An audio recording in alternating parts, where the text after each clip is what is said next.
Halo semuanya, kami dari Lombatika. Pada kesempatan kali ini kami akan menjelaskan salah satu komponen penting dalam laporan keuangan, catatan atas laporan keuangan atau biasa disingkat CALK. Dalam video ini, kami akan membahas pengertian CALK, isi dan struktur CALK, fungsi serta manfaat, serta kaitan CALK dengan materi akuntansi lain. Agar penjelasan lebih mudah dipahami, kami juga menggunakan contoh CALK dan laporan keuangan perusahaan tahun 2024 yang telah diaudit. Selanjutnya, apa sih CALK itu?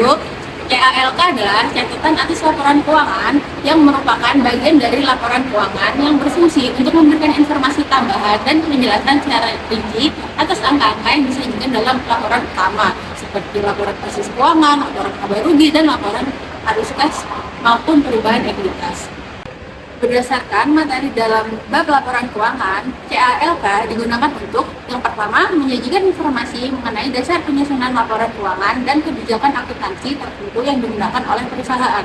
Yang kedua, mengungkapkan informasi yang diwajibkan oleh standar akuntansi keuangan namun tidak disajikan secara langsung di laporan utama. Yang terakhir, memberikan informasi tambahan lain yang relevan untuk membantu penggunaan laporan keuangan dalam memahami kondisi keuangan perusahaan.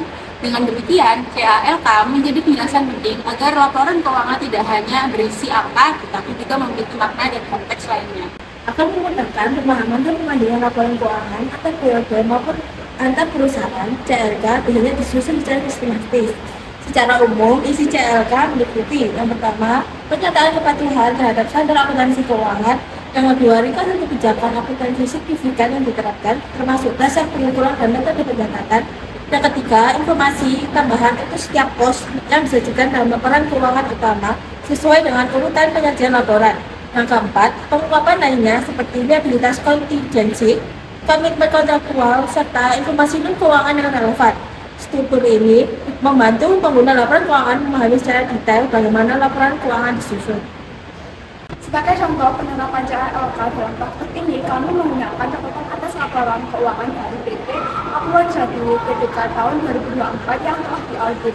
Dalam CALK ini, perusahaan tersebut dijelaskan informasi umum seperti sejarahnya, sejarah pendirian, perusahaan, domisili perusahaan, bidang usaha, serta lingkup kegiatan usaha.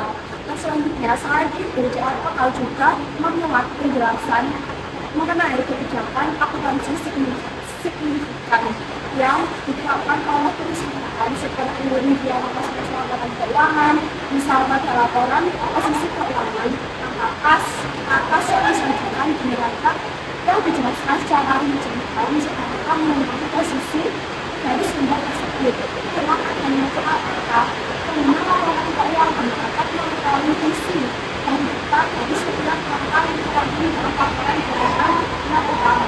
Catatan atas laporan keuangan memiliki dua fungsi dan manfaat penting. Yang pertama, CALK berfungsi untuk meningkatkan transparansi laporan keuangan karena menjelaskan kebijakan serta asumsi yang digunakan manajemen dalam menyusun laporan keuangan. Yang kedua, CALK membantu pengguna laporan keuangan seperti investor dan kreditor dalam mengambil keputusan ekonomi dengan memberikan informasi yang lebih lengkap dan jelas. Yang ketiga, CALK mempermudah proses perbandingan laporan keuangan antar periode maupun antar perusahaan karena metode dan kebijakan akuntansi yang digunakan telah diungkapkan secara rinci. Tanpa CALK, laporan keuangan dapat menjadi sulit dipahami dan berisiko disalahartikan oleh pengguna laporan keuangan. Catatan atas laporan keuangan memiliki keterkaitan erat dengan materi akuntansi lainnya, terutama kerangka konseptual laporan keuangan. Dalam kerangka konseptual, tujuan laporan keuangan adalah menyediakan informasi yang berguna bagi pengguna dalam pengambilan keputusan ekonomi. CALK mendukung tujuan tersebut dengan memberi penjelasan atas kebijakan akuntansi, dasar penggunaan, serta estimasi yang digunakan dalam penyusunan laporan keuangan. Selain itu, CALK juga berkaitan dengan materi kebijakan akuntansi, perubahan estimasi akuntansi, dan koreksi kesalahan. Apabila terjadi perubahan kebijakan atau estimasi, dampaknya harus dijelaskan secara rinci dalam CALK. Pada materi investasi dan konsolidasi, CALK digunakan untuk mengungkapkan informasi mengenai investasi pada entitas anak, entitas sosial, asosiasi, serta risiko keuangan yang dihadapi perusahaan. Dengan memahami CALK, kita tidak hanya memahami laporan keuangan, tetapi juga penerapan teori akuntansi dalam praktik nyata. Dengan kesimpulan, catatan atas laporan keuangan merupakan bagian yang sangat penting dan tidak akan dipisahkan dari laporan keuangan. CALK juga membantu menjelaskan apa-apa laporan keuangan, serta meningkatkan transparansi dan menggunakan teori akuntansi dalam praktek di lapangan. Semoga penjelasan ini dapat membantu dan memahami CALK dalam laporan keuangan perusahaan. Terima kasih atas perhatiannya. Ini video. One is the loneliest number that you'll ever do.